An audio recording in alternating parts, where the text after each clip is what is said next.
when you choose a time, you start observing what's happening.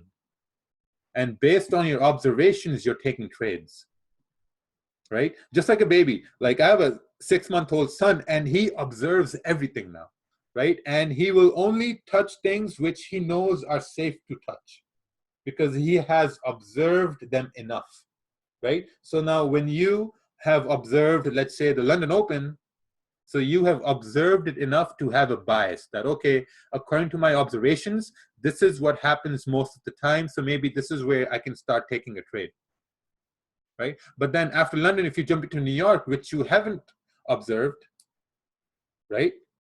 Then what happens? You don't know what's going to happen, right? So now you start to trade New York based on your observations in London session. So what's going to happen in New York? Are you going to win big, or there's a high chance you're going to fall flat on your face?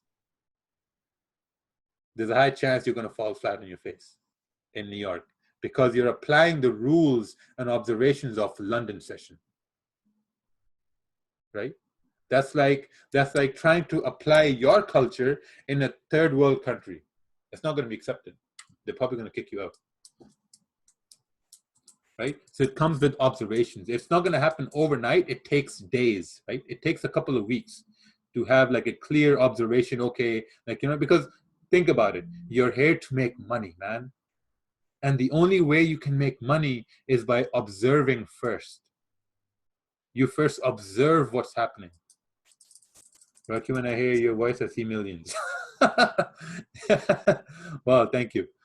Like, you know, but like, here's the thing, like, you guys are paying good money, not to like mentors, but you're paying good money to the market. You're risking money to the market, right? Like when you risk money with a mentor or whatever, you know, you're going to get information and whatnot, like that's guaranteed. But when you are risking money in the market, there are no guarantees.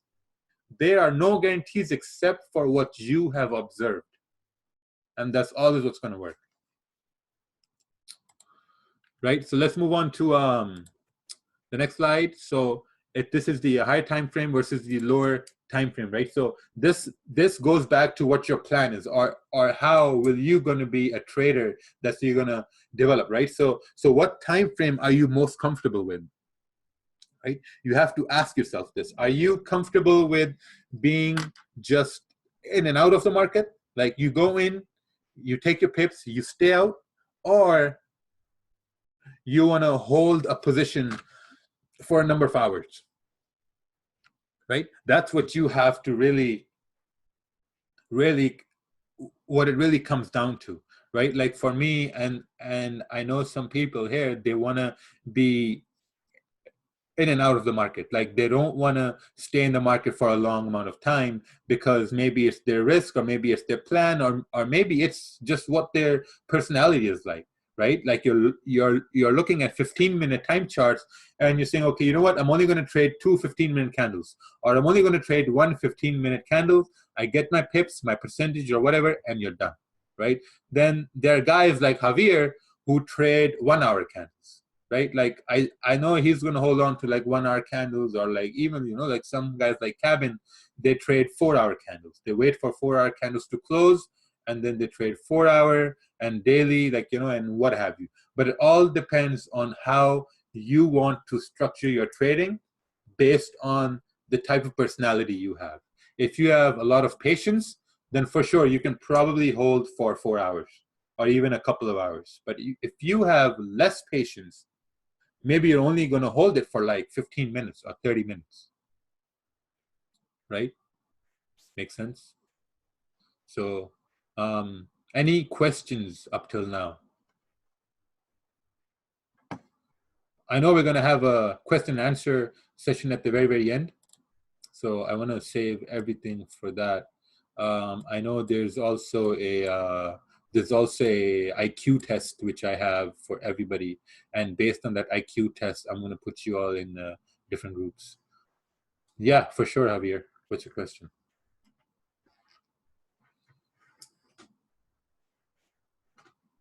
Okay, Javier's he's taking his time to write down his question, and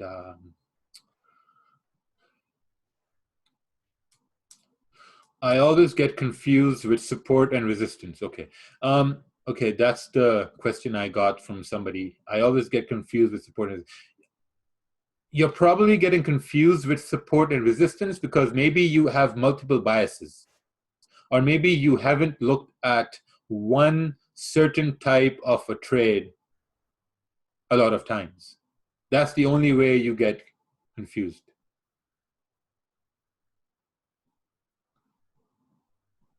right? So that's the thing. Support and resistance is easy to identify. It's always there. But if you don't put in the practice to watch it happen, again, I'm going to say it again, at the same time every day, you're probably still going to be confused, right? If you say that you're confused with your trading, or you're confused with the way that the trades are not working, then you're probably not looking at your losses and seeing, okay, why'd you take a loss? Do you keep compound account? Yeah, so yeah, it's important to keep compounding the account and make withdrawals. Okay, so Javier finally wrote down his question. What was his question? You see,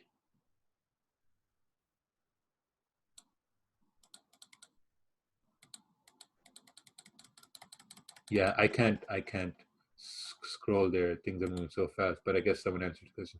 When retest happens, let's say at resistance, do you wait for the completion of the confirmation candle same time? Yes. So when a retest happens, you can do two things. Either you can be aggressive and take the trade from the retest, or you can wait for a confirmation candle. Because more so often, it's going to keep moving in that direction where price is moving. When price breaks out, how do you get a sniper entry? Is that the company with certain company? Yeah. So when price breaks out, getting a sniper entry is at the retest. Because think about it, where do wicks happen? Wicks happen at zones, right? So let me just draw this here really quick. Let's say you have consolidation here, whatnot, blah blah blah. Price breaks down, does a retest, and continues down. Okay, perfect. Perfect world scenario. You have resistance, you have support, right? So where are wicks happening? Where do you see wicks? Wicks are happening at support, they're happening at resistance, and they are happening at retests.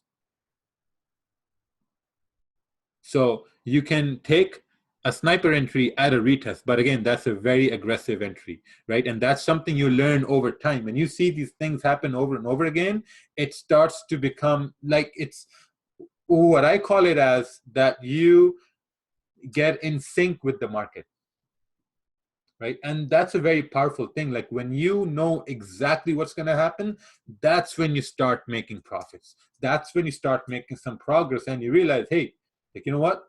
Maybe I'm getting somewhere.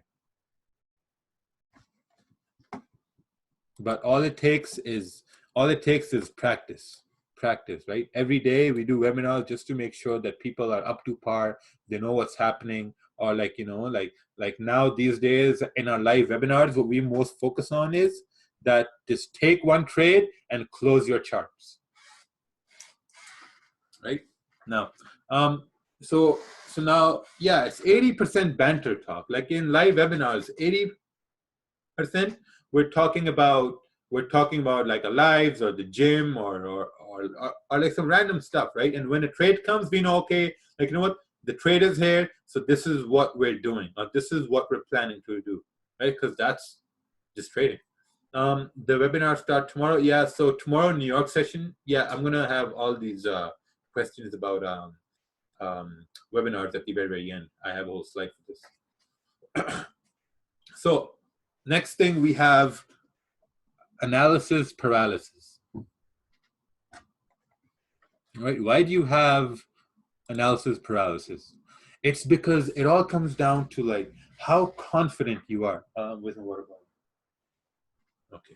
Like how confident you really are in your trade. I know for a fact that once you enter a trade, right? If that trade is a bad trade, you will know right off the bat, hey man, this is a bad trade.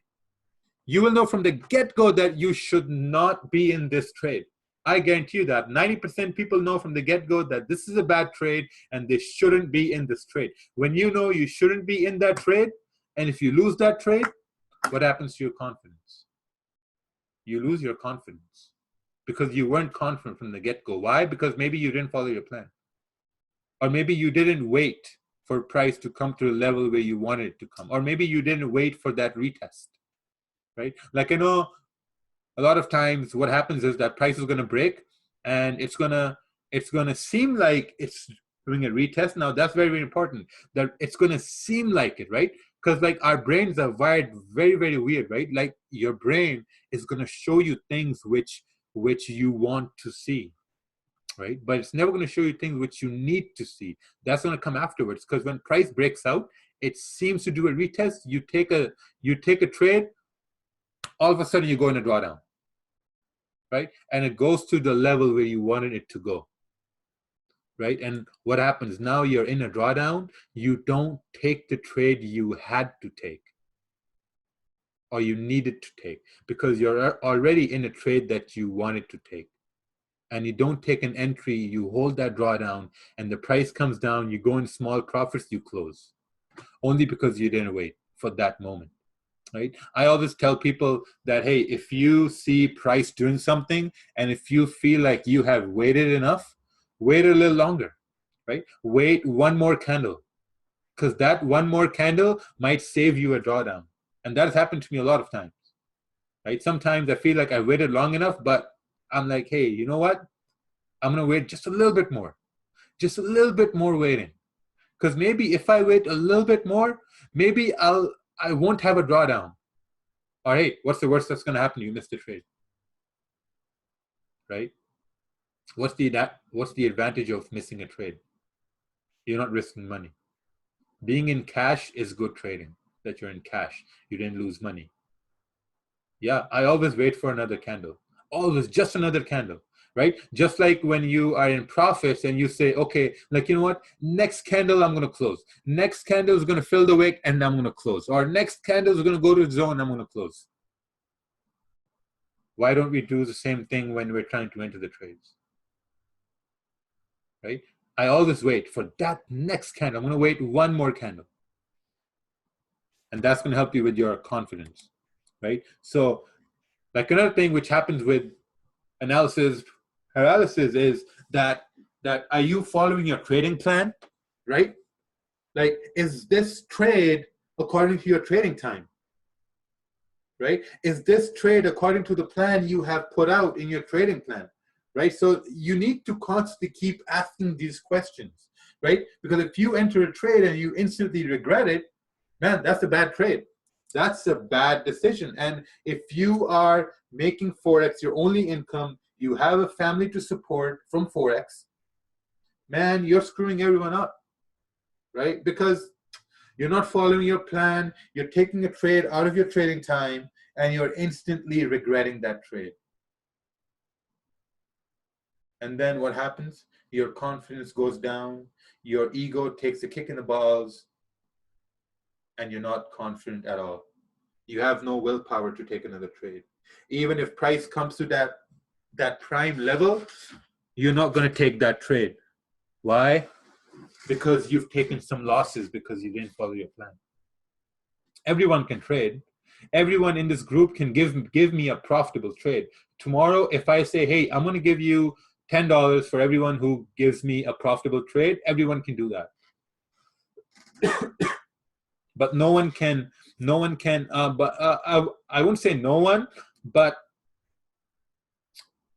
80% of the people cannot replicate that.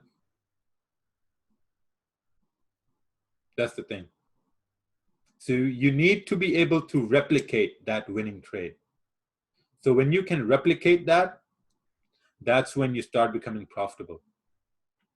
And I know there are a lot of trolls here and they want to say what they say, but this is the truth, right? When you cannot follow your trading plan, you will say things like, oh, the market is manipulated, you cannot win at Forex, you cannot make money, this and that. I mean, no,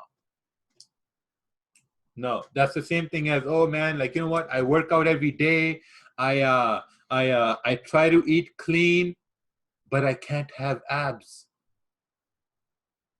Why? Because you don't try to eat clean. That's why you don't have abs. Same thing here with trading, discipline.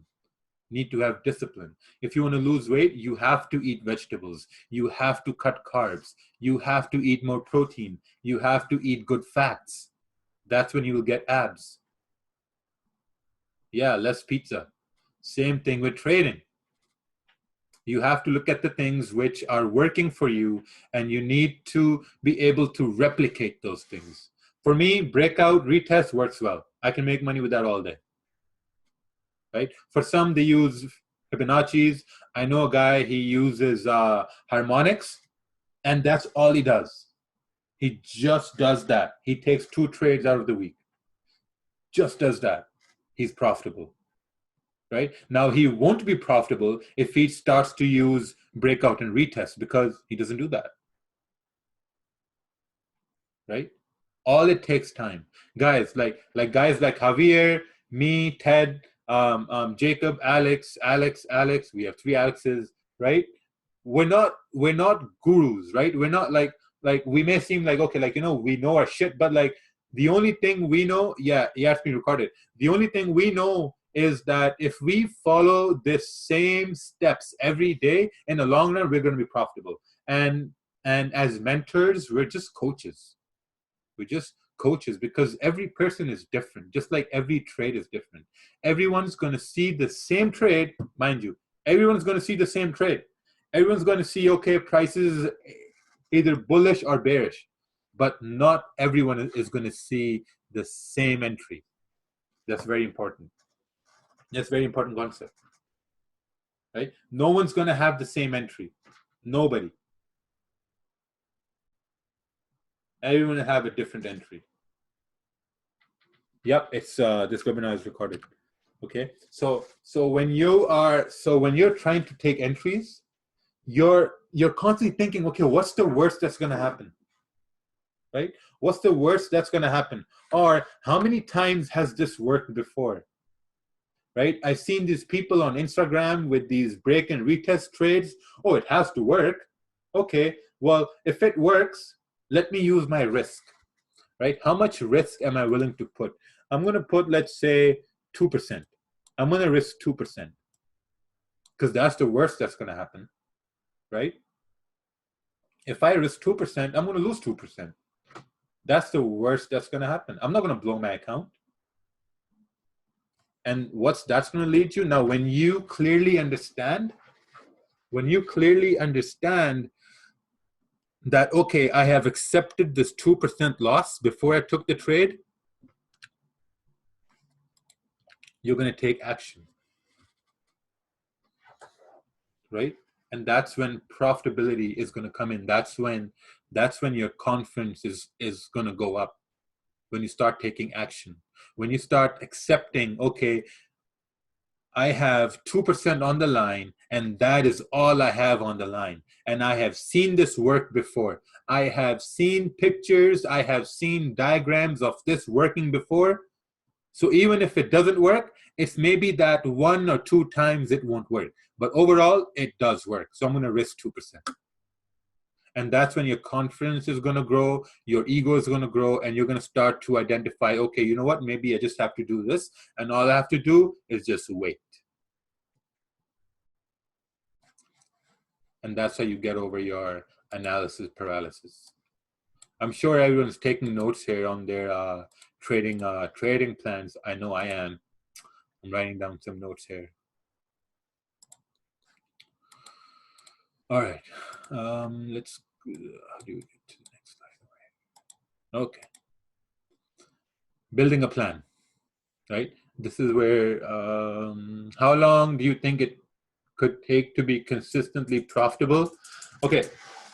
Someone had a question, how long it takes to be consistently profitable. I have seen people getting profitable in a week. I have seen people getting profitable in a month and in a year. I know someone who's been trading for 3 years and he's just starting to get profitable. So it depends from person to person. But it also depends on how disciplined you are. That's the number one thing. how disciplined you are. If you're taking 3 trades out of the week and you're winning 2 trades, you're profitable. That's it, you're a profitable trader.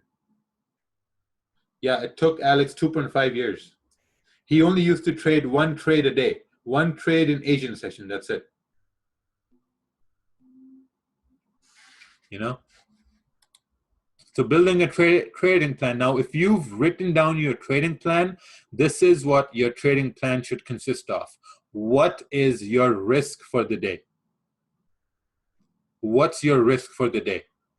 You should know this. When you come to trading next week or tomorrow or whatever, you should always come to the day, okay, this is what I'm gonna risk for today. 2%, 5%, if it's a dollar amount, let's say $10, $50, whatever. You're coming with that risk. The next you're coming to the table with is that the number of trades you're taking. Right? What are the number of trades you're going to take? Will it be 1 trade, 2 trades, 3 trades? How many trades? If you're taking 2 trades and your total risk for the day is 2%, then maybe each of those trades is going to be 1% risk. Right? So number of trades.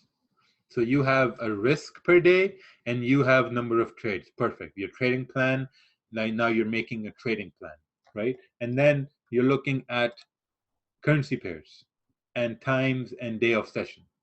What currency pair you're choosing? Let's say you're choosing USD/JPY. Perfect. You choose USD/JPY and you're going to take maybe 1 trade a day on USD/JPY and your risk is going to be 2% a day, right? So now what time of the day are you going to trade USD/JPY? Will it going to be in Asian session or is that going to be in New York session or even London session, right? You have to choose that time. Like, it's not hard, right? It's not hard. It's pretty easy. You choose, and once you choose that time, what happens after you choose that time? Do you trade just from the get-go? No. No. You observe and you plan. It's just like you're hunting. Just like you're a lion in the jungle, right? Like you're hunting, you're observing your prey. And once you observe for a little while, you start to see inconsistencies or you start to see weaknesses. And once you see that weakness, you take advantage of that weakness. You don't let the prey take advantage of you. Just like you don't let the market take advantage of you, because the market knows you're greedy. The market knows you're going to do stupid things. So you don't let the market take advantage of you. Yeah, push and grabs. Like when you start observing a specific time every day, you start to notice patterns. You start to notice moves, momentum, pushes, what Alex is saying. And once you start noticing that, a week later, you start planning. You're like, hey, like, you know what? I've seen this happen every day. So today, I'm going to trade it. And when I trade it, I'm going to win. And I'm going to take that all home, and then that'll be my trade for the day. And man, I honestly, bro, like it's such a great feeling when you plan and when you take the trades and you win the trade. It's the best feeling in the world because you know you analyzed, you've seen it happen, and it worked for you. If it worked once, it can work 1,000 more times. Trust me. Trust me, it will. Right? It will work 1,000 more times. And that leads me into journaling. Like, how are you journaling your trades? Right? How are you journaling? Winning or losses? Now, here's the funny part. Here's the funny part. Okay? Now, let me explain this. I've seen this over the past year. The funny part is when people take losses, they will look at the market. Right? They will do all these crazy analysis and they will say, oh, why did I take a loss and this and that? They'll do all sorts of analysis and they'll come up with a million different reasons why they took that loss, right? But when you win a trade, no one does more analysis, right? No one will go to the market and say, oh, how did I win this trade? How did this happen, right? No one does that. So it's very important when you win or lose a trade, you need to look at, okay, why did this happen? Was there, how could I have made this better? Right? How could I have made sure that my position, that I would have had a better position? Was it the time of the market? Did I wait for candles to close? Because like most of the okay, so I'll give you an example. Most of the inquiries I get from people is that, hey man, like I lost this trade. I always ask them, did you wait for a candle to close? They said no, the 1 hour candle was still open. There's your answer. You don't wait for higher time frame candles to close. That's, you have to wait for candles to close. There's no other way. Right? If you're not waiting for candles to close, then you're gonna have analysis paralysis. It's simple as that. Right? And all that explanation comes from awesome at 3 a.m. in Brisbane. Oh yeah, Aussie Damien, have a good night, brother. Thank you for joining. I know we are a little bit late.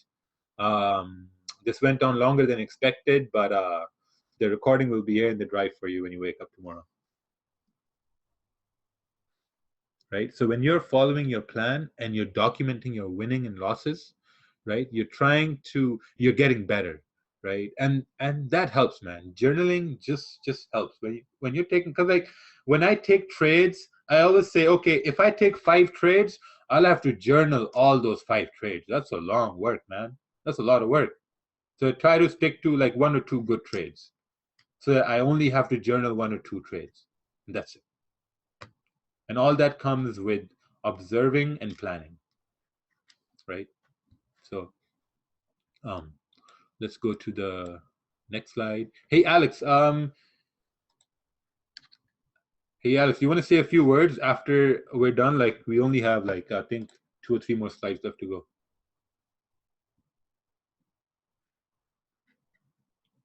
Okay, Alex is going to be here soon. Okay, if he's not, well, whatever. So now we've gone through market maker, drop some gems. Yeah, sure. So we're going to have this slide. There's going to be another slide. Then we're going to have some IQ questions, and then like we can have an open mic. So now you have a plan, right? You have a plan, and you know that, okay, this crazy guy told me to like make a plan and pick a time and observe the charts at that time, and then I'm going to magically learn how to trade. Oh yeah, okay, perfect. But how will it work, right? How can this madness work? It's going to work when you observe and plan for a certain amount of time, and then you start to take action, right? Because when you start to take action, you will start to see things going your way. If they don't, I'm here. There are a lot of other mentors here. You can reach out to them. You can reach out to me.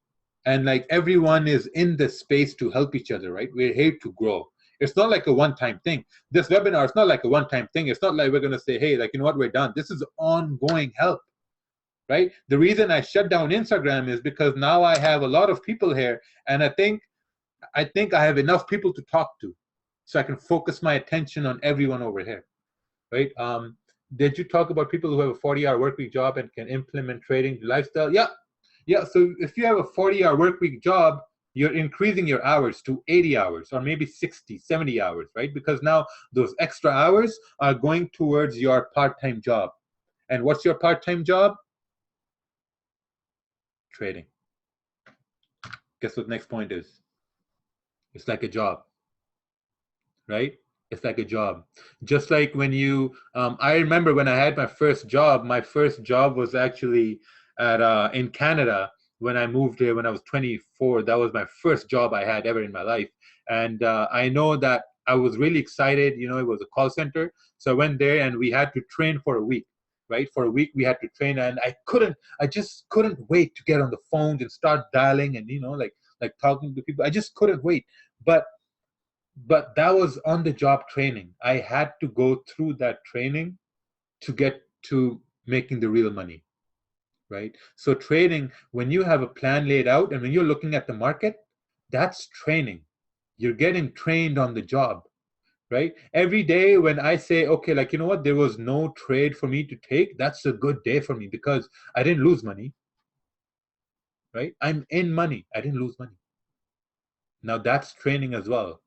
Because when you start treating trading as a job consciously, you know that, okay, you know what? There's going to be some days when there will be no trades. Like hell, man. Like sometimes we do live webinars and we don't take a trade in that live webinar. And some people think that, oh, you know what? This live webinar, they didn't take a trade. Well, you know, this and that. But hey, if there's no trade, there's no trade. It's a business. You need to treat it as one, right? And you need to follow your risk to stay in the game.